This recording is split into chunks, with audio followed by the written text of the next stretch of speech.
இசாரா செவ்வந்தி கைது செய்யப்பட்டது அந்த விடயங்கள் ஒரு பொருட்டு முக்கியமாக பேசப்பட்டாலும் அதனுடைய முடிவு பகுதியை பார்த்தால் இப்போது பாதாள உலக குழுவோடும் போதை வஸ்து கடத்தல்காரர்களோடும் வடக்கு கிழக்கில் இருக்கக்கூடிய பலர் தொடர்பில் இருந்திருக்கிறார்கள் என்று கூறப்படுகிறது.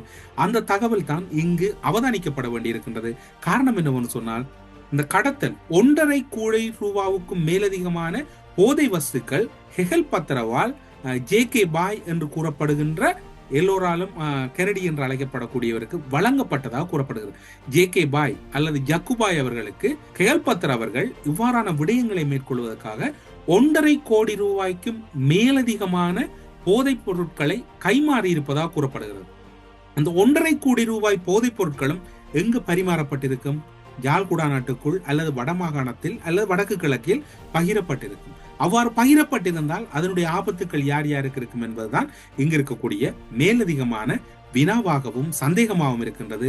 ஒரு ஆட்கடத்தல் அல்லது இப்போது குற்றத்தடுப்பு புலனாய்வு பிரிவினர் கூறுவது போன்று இப்போது ஆரம்பிக்கப்பட்டிருக்கின்ற விசாரணை என்பது திடீர் விசாரணை, திடீர் பணக்காரர்களை நோக்கி, திடீரென்று பணக்காரராகுவது, திடீரென்று 3-4 வாகனங்களை கொள்வனவு செய்வது, அந்த விடயங்களோடு தொடர்பான பலர் கைது நடவடிக்கைகளுக்குள் உள்ளடங்கப்பட்டிருப்பதாகவும் விசாரணைகளுக்கு அழைக்கப்பட்டிருப்பதாகவும் கூறப்படுகிறது. அதனோடு இந்த விசாரணைகளுக்காக சென்றிருந்த கொழும்பிலிருந்து சென்ற விசேட குற்றத்தடுப்பு புலனாய்வு பிரிவினர் மற்றும் விசேட அதிரடிப்படையின் சிறப்பு அணியினர் இப்போது மீண்டும் கொழும்பு திரும்பி இருப்பதாக யாழ்ப்பாண செய்திகள் தெரிவிக்கின்றன. இந்த ஜே.கே. பாய் அதே போன்று சுரேஷ் அல்லது சுருளியோடு தொலைபேசி அழைப்புகளை மேற்கொண்டவர்கள், அவர்கள் முகவர் வேலை பார்த்திருக்கிறார்கள். அந்த முகவர்களாக வெளிநாடுகளுக்கு செல்ல முற்பட்ட பல பேருடைய தொலைபேசி அழைப்புகள் பரிசோதிக்கப்பட்ட போது சிலர் பணம் கொடுக்க முற்பட்டதாக கூறப்படுகிறது. அதனை அந்த புலனாய்வு அதிகாரிகள் வாங்கினார்களா வாங்கவில்லையா என்பது தொடர்பில் எந்த ஒரு தகவலும் உறுதிப்படுத்தப்படவில்லை.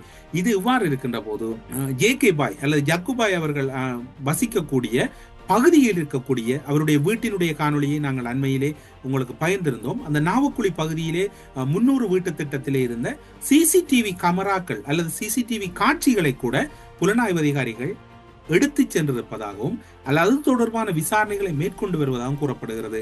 காரணம், நாவக்குழி பகுதிக்கு செவ்வந்தியவர்கள் அழைத்து செல்லப்பட்டிருப்பதாகவும் செவ்வந்தியின் தோற்றத்தோடொருவர் விசாரணை அதிகாரிகள் அல்லது இராணுவத்தினர் வருகின்ற போது வருகை தந்ததை அப்பகுதி மக்கள் அவதானித்திருப்பதாக குடிமக்களுடைய தகவல் இருக்கின்றது.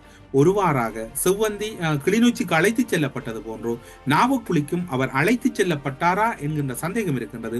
ஒருவேளை அங்கு அழைத்து செல்லப்பட்டிருப்பதற்கு அதிக சந்தர்ப்பங்கள் இருப்பதாக கூறப்படுகிறது. காரணம் என்னவென்று சொன்னால், அவர் அங்கும் தங்கியிருந்தார்,